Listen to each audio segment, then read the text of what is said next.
3 থেকে 4 বছর ধরে আমি এই ইন্ডাকশন ওভেনটাকে ব্যবহার করছি। এটা হচ্ছে অ্যামাজন বেসিক্সের একটা ইন্ডাকশন ওভেন।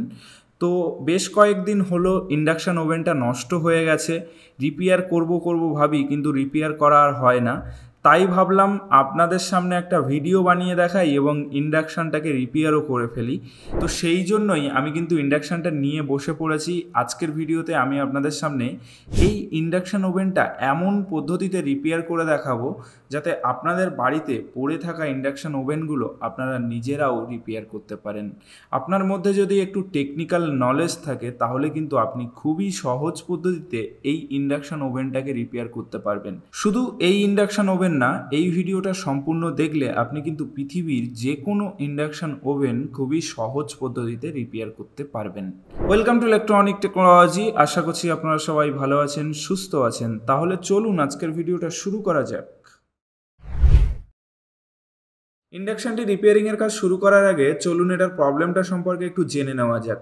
এই ইন্ডাকশানটি দিয়ে যখন আমরা রান্না করছিলাম তখন কিন্তু এটা অটোমেটিক্যালি বন্ধ হয়ে যাচ্ছিল, আবার কিন্তু এটা অটোমেটিক্যালি চালু হয়ে যাচ্ছিল। তো আমরা ফার্স্ট টাইম ভেবেছিলাম এটা হয়তো ইলেকট্রিক্যালের প্লাগের কোনো ইস্যু হবে, প্লাগটা ঠিকঠাকভাবে লাগানো হচ্ছে না যে কারণে ইন্ডাকশানটিতে প্রবলেম আসছে। তো প্লাগটা খুলে ভালো করে পরিষ্কার করে লাগাই, তবুও কিন্তু এই ইন্ডাকশানটাতে প্রবলেমটা থেকে গেছিলো। তো এবার খেয়াল করে দেখলাম যে এটার ডিসপ্লেতে কিন্তু E3 ইরর দেখাচ্ছে। E3 ইরর মানে এটার ভেতরে যে পিসিবি বোর্ডটা আছে, পিসিবি বোর্ডটা কিন্তু নষ্ট হয়ে গেছে। E3 ইরর দেখিয়েছে মানে 90% ক্ষেত্রে এই বোর্ড আর রিপেয়ারিং করা যাবে না। যদি রিপেয়ারিং করা যায় তাহলে কিন্তু বেশি দিন চলবে না। তাহলে সবসময় এই বোর্ডটা রিপ্লেসমেন্ট করে দেওয়ার চেষ্টা করবেন। আর আপনাদের বাড়ির মেশিন যদি হয় তাহলে অবশ্যই বোর্ডটা রিপ্লেসমেন্ট করে নেবেন। একটা ইন্ডাকশান ওভেনের পিসিবি বোর্ড কীভাবে রিপ্লেসমেন্ট করতে হয় সেই পদ্ধতি আজকের ভিডিওতে আমি আপনাদের সামনে দেখাবো। এই ভিডিওটা অবশ্যই সম্পূর্ণ দেখবেন। ফাইনালি আমি ইন্ডাকশান ওভেনটাকে খুলে নিয়েছি, আপনারা পুরোপুরি দেখতে পাচ্ছেন। ইন্ডাকশান ওভেনের উপরে যে বোর্ডটা আপনারা দেখতে পাচ্ছেন এটি হচ্ছে ইন্ডাকশান ওভেনের টাচ প্যানেল, যেটার মাধ্যমে ইন্ডাকশানটাকে কন্ট্রোল করা হতো। এটার উপরে দেখুন ছোট্ট একটা ডিসপ্লে দেওয়া আছে। এই ডিসপ্লেটার মাধ্যমেই কিন্তু ইন্ডাকশানের টেম্পারেচার দেখা যেত যে কতটা টেম্পারেচার এটাতে সেট করা আছে। এর মিডিলে যে রাউন্ড মতো জিনিসটা দেখতে পাচ্ছেন, গোলাকার জিনিসটা আপনারা দেখতে পাচ্ছেন, এটি হচ্ছে ইন্ডাকশান ওভেনের কয়েল, যেটার মাধ্যমে ইন্ডাকশান ওভেনটা গরম হতো। আপনি স্টিলের কোনো জিনিস দিলে এটার সাথেই রিয়াকশান হয়ে কিন্তু আপনার স্টিলের জিনিসটা গরম হতো, স্টিলের যে পাত্রটা দিয়েছেন সেটা কিন্তু গরম হতো।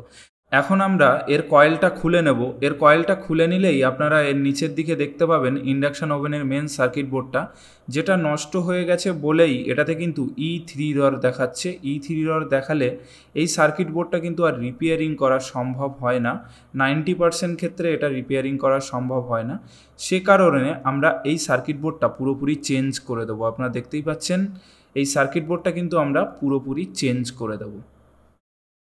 আমাদের লোকাল একটা দোকান থেকে আমরা ইন্ডাকশান ওভেনের জন্য একটা A+-এর পিসিবি বোর্ড নিয়ে এসেছি। আপনারা যে বোর্ডটা দেখতে পাচ্ছেন এটা হচ্ছে A+-এর একটা পিসিবি বোর্ড। ইন্ডাকশানের জন্য এটা খুবই ভালো বোর্ড।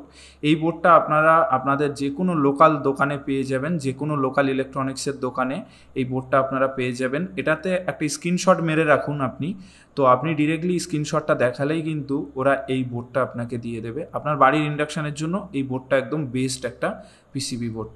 তো এবার চলুন এই ইন্ডাকশানের মধ্যে আমি কিভাবে বোর্ডটা ইনস্টল করছি সেটা একবার দেখে নিন। এই ভিডিওটা অবশ্যই পুরোপুরি দেখবেন এবং বোর্ডটা ইনস্টল করার পরে আমি আপনাদেরকে দেখিয়ে দেবো ইন্ডাকশানটা কেমন কাজ করছে। আপনারা সম্পূর্ণ ভিডিওটা দেখলে কিন্তু পুরো বিষয়টা ভালোভাবেই বুঝতে পারবেন।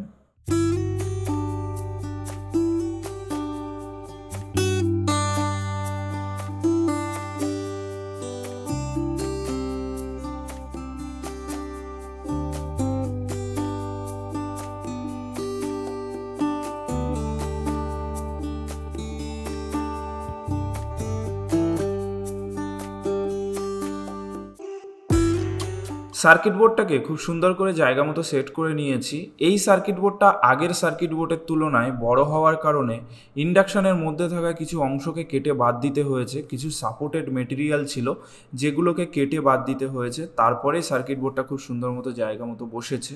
তো আপনারা যদি আপনাদের ইন্ডাকশানে এরকম প্রবলেমে পড়েন তাহলে কিন্তু সার্কিট বোর্ডটা বসানোর জন্য আপনারা সাপোর্টেড মেটেরিয়ালগুলোকে কেটে বাদ দিয়ে দেবেন, তাতে করে কোনো প্রবলেম নেই। এবার একে একে ইন্ডাকশানের পার্টসগুলোকে সার্কিট বোর্ডের সাথে কানেক্ট করে নেব। তো আমি ফার্স্ট টাইম ইন্ডাকশানের ফ্যানটাকে কানেক্ট করছি। ফ্যানের দুখানা অপশান আপনি এখানে পাবেন, একটা হচ্ছে 12 ভোল্ট, একটা হচ্ছে 18 ভোল্ট। এই দুটো অপশান আপনি পাবেন। আপনার ফ্যান যদি 12 ভোল্ট হয় তাহলে আপনি 12 ভোল্টের পয়েন্টে কানেক্ট করবেন, এবং আপনার ফ্যান যদি 18 ভোল্ট হয় তাহলে আপনি 18 ভোল্টের পয়েন্টে কানেক্ট করবেন। আপনি পাশাপাশি দুটো অপশানই পেয়ে যাবেন। আমার ফ্যান যেহেতু 18 ভোল্ট, সে কারণে আমি 18 ভোল্টের পয়েন্টে কানেক্ট করে দিলাম। ইন্ডাকশানে পাওয়ার দেওয়ার জন্য ইন্ডাকশানের পিসিবি বোর্ডের সাথে আমি পাওয়ার কেবিলটাকে কানেক্ট করে নেব। পাওয়ার কেবিলে দুটো তার দেখতে পাবেন, একটা হচ্ছে ব্ল্যাক কালার এবং একটা হচ্ছে রেড কালার। ব্ল্যাক কালারের তারটা আপনি নিউট্রালে কানেক্ট করবেন এবং রেড কালারের তারটা আপনি লাইনে কানেক্ট করবেন। ইন্ডাকশান বোর্ডের উপরে কিন্তু আপনার পয়েন্টের পাশে লেখাই আছে একটা এন এবং একটা এল। এনে আপনি ব্ল্যাক কালারের তারটা কানেক্ট করবেন এবং এলে আপনি রেড কালারের তারটা কানেক্ট করে নেবেন। এখন আমি আপনাদের ইন্ডাকশান কয়েলের সাথে ইন্ডাকশানের পিসিবির কানেকশান প্রসেসটা দেখাবো। ইন্ডাকশান কয়েলের সাথে দুখানা তার আপনারা দেখতে পাচ্ছেন, ওই দুখানা তার আমি ডিরেক্ট পিসিবির উপরে কানেক্ট করে দেবো। পিসিবির উপরে দেখুন দুটো পয়েন্ট আছে, ওই দুটো পয়েন্টে কিন্তু আমি ওই দুখানা তার কানেক্ট করে দেব। আর ইন্ডাকশান কয়েলের ঠিক মিডিল থেকে একটা কানেক্টার পিন সহ দুখানা তার বেরিয়ে এসছে, ওই দুটো হচ্ছে সেন্সারের তার। ওই দুখানা তার আমি পিসিবির উপরে দেখুন একটা সেন্সার কানেক্টার পিন আছে, ওটাতে কানেক্ট করে দেবো। তো আমি যেভাবে কানেক্ট করছি সেইভাবেই কিন্তু আপনারা আপনাদের ইন্ডাকশানের পিসিবিটাকে কানেক্ট করে নেবেন।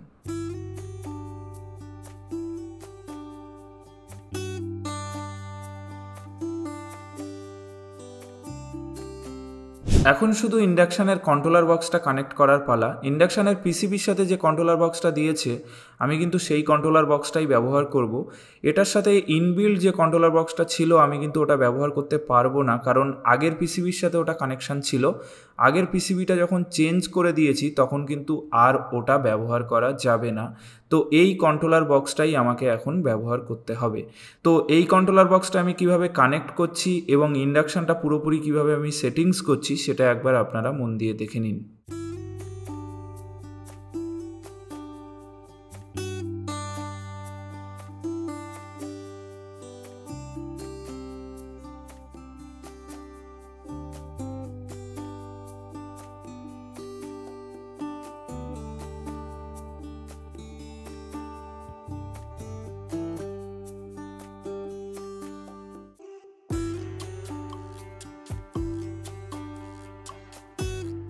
আমাদের ইন্ডাকশানটা পুরোপুরি রিপেয়ার করা কমপ্লিট হয়ে গেছে। আশা করি আপনারা পুরো বিষয়টা বুঝতে পারলেন যে কিভাবে আমি ইন্ডাকশানটা রিপেয়ার করলাম। এবার চলুন এই ইন্ডাকশানটা একবার চেক করে দেখে নেওয়া যাক এটা ঠিকঠাকভাবে কাজ করছে কিনা। তো আমি 30 মিনিট ধরে ব্যবহার করছি, এখনও পর্যন্ত কোনো রকমভাবে প্রবলেম আসেনি।